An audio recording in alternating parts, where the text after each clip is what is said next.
দেশটাকে বাঁচান। কোনো দলের সেবা দাস হিসাবে, কোনো নেতার দাস হিসাবে কাজ করবেন না। আল্লাহর কাছে আপনি দায়ী থাকবেন, সেটার জন্য কাজ করেন। 4 ঘন্টা আগে যাকে বৈধতা দিতে পারলো না ঋণ খেলাপের জন্য, ট্যাক্স পেমেন্ট না করার জন্য, 4 ঘন্টা পরে তাকে কিভাবে বৈধতা দিতে পারলো? কারণ আপনি যদি পেমেন্টও করেন, এই পেমেন্ট তখন আপনি গ্রহণ করবেন, কিন্তু নির্বাচনের জন্য এটা প্রযোজ্য না।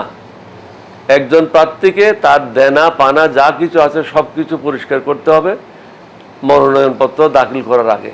কিন্তু এই ঘটনাগুলি দিব্যি ঘটছে। আমি এখানে